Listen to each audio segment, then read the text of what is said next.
Bonsoir, bonsoir, bonjour. C'est ED Congo Bassango Télévision. Comme toujours, avant de commencer notre émission, nous disons merci à Dieu. Nous disons merci à nos chers abonnés et téléspectateurs qui nous suivent partout dans le monde et en RDC. Bande Konanga, soyez les bienvenus. L'émission Nabisoto sur l'ensemble, la situation politique en RDC. Bande Ko. Le tokoloba sur va invalider Oyo dossier comme une cour constitutionnelle. Le Conseil d'État a instruit 39 affaires ce mercredi concernant l'annulation des suffrages de 82 députés candidats. Si ces 82, 16 requérants ont saisi le juge des référés libérés contre la CENI afin de rétablir dans leurs droits. Voilà, Oyo sur la première partie, puis deuxième partie, il y a une grave accusation sur certains agents de la CENI dans le territoire du Diofa. Et Bele Baza Djaouzare. Alors, Bandeko, tout ce qui est dans Malembe.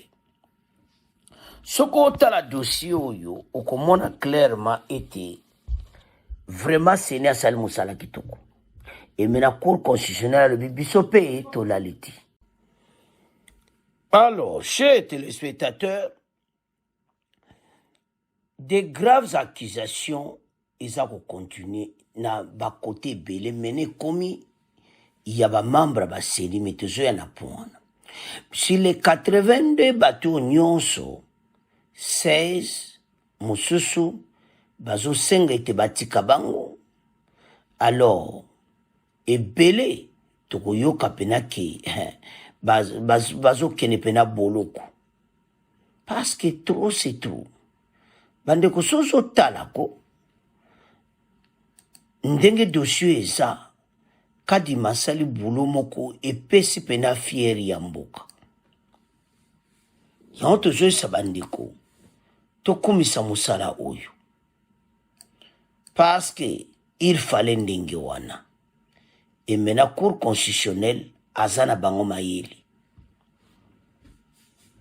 Conseil d'État pena ba kozwa ba décision moko bato pena ba loba to luki makambo mbala oyo bandeko soko so tala dossier oyo o mona pena ki à grande échelle bato ba osaba mayu ya moko ya mabe lokuma mboka nyose bebi na mawa na soni andeko ba français to tangi mes médias français même so tal makamba komi mawa nde bozo mona wana 82 fraudeurs ba le médiocrité et puis délinquance morale.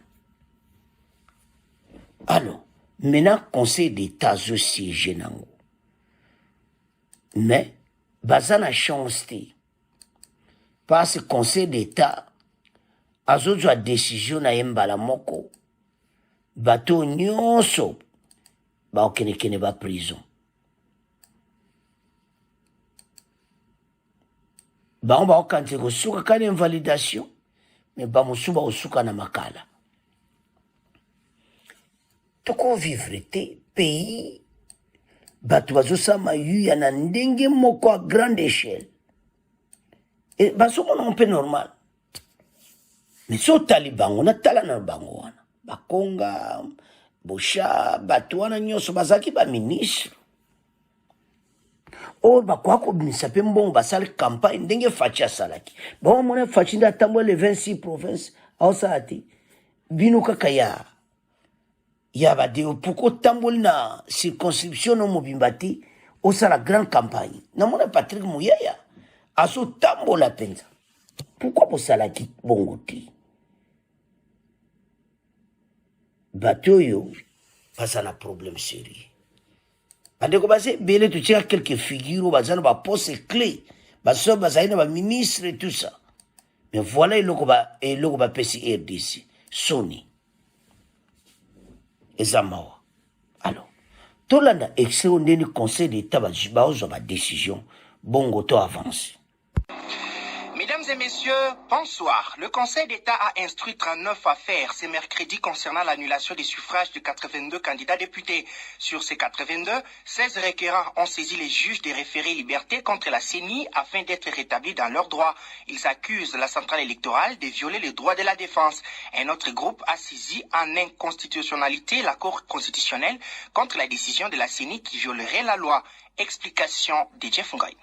11 chambres du Conseil ont organisé des audiences à huis clos. Certaines ont même déjà pris quelques affaires en délibéré et pourraient rendre leur décision ce jeudi ou vendredi. Les requérants accusent la CENI de les avoir injustement incriminés et annulé leur suffrage sans les avoir entendus, alors qu'elle a institué une commission d'enquête qui pouvait préalablement les inviter. L'acte posé par la CENI étant administratif, ils sont venus demander aux juges des référés liberté pour suspendre cet acte et ordonner à ceux qu'ils soient entendus qu'ils présentent leurs moyens de défense sur des faits leur reprocher, notamment la fraude, la corruption, le vandalisme, la détention illégale des matériels électoraux.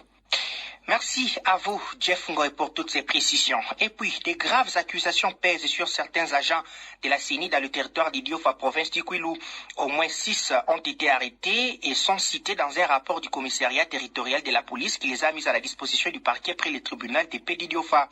Ils sont poursuivis pour notamment l'implication dans la fraude électorale en faveur de certains candidats députés nationaux et provinciaux. Ces actes ont été commis dans plusieurs centres de vote, entre autres à Dibayalouboué, au village Kimpat, Tamikwa, secteur de Madimbi, au centre de Bello et à Kapia et ailleurs.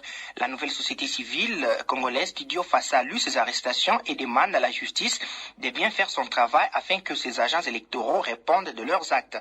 Le point avec Irène Mbomaluzolo. Ces rapports de la police mentionnent que certains membres des bureaux de vote et même les chefs des centres de vote ont été à la base de plusieurs dérapages et cas de fraude électorale enregistrés lors de l'opération de vote du 20 décembre 2023. Par exemple, la police dit avoir saisi entre les mains de plusieurs membres des bureaux de vote des machines à voter, des bulletins de vote et autres. Ces agents électoraux ont été surpris en train de voter dans des maisons privées pour les comptes de certains candidats députés tant nationaux que provinciaux. Pour l'instant, au moins 6 agents de la CENI qui sont aux arrêts et mis à la disposition du parquet près le tribunal de paix du Djofa, peut-on lire dans ces rapports de la police.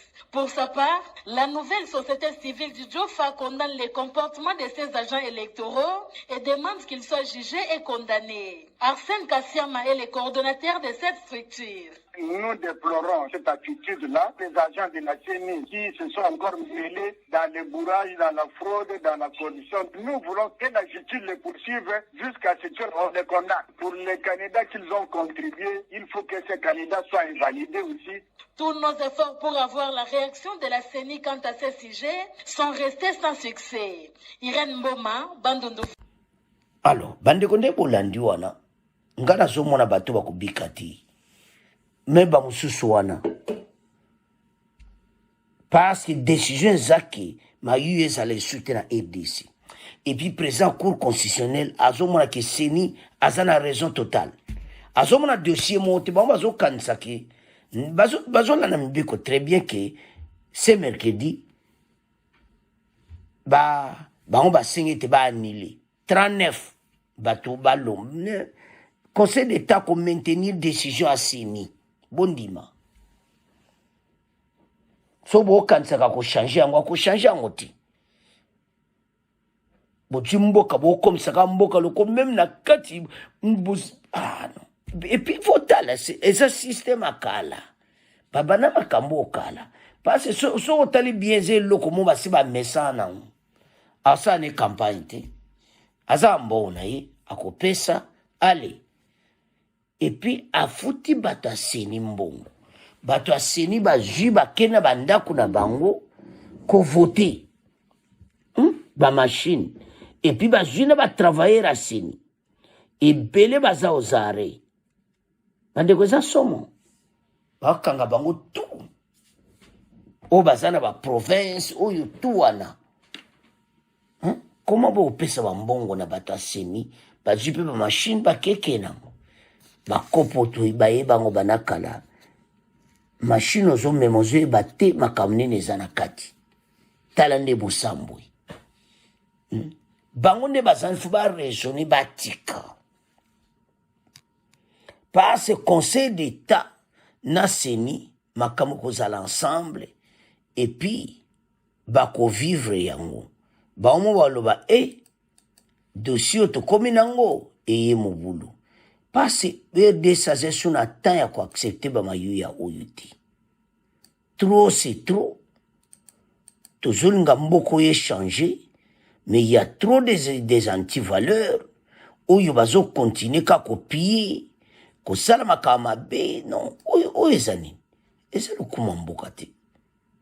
Hein? Ba frauder rebelle ndenge wana na élection. Comment mboka ko bonga ndenge nini? Yango état de droit mbalo ebele ba kokende makala. Tala facha encore à quinquennat liboso état de droit bebaki mbalo ba ko vivre. Alors, bana mboka. Conseil d'État a décision. Toujours sabino ki ozala kaka ndenge wana. 82 nyoso en libanda.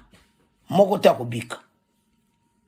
Alors, po batia pena oyo ka rigueur na mboka. Et puis ba pesa kadi ma crédibilité. Alors, bana mboka, c'est à ce point. Donc, comment clôturer mission na biso, bon continuer qu'on s'abonner. Au revoir. À la prochaine.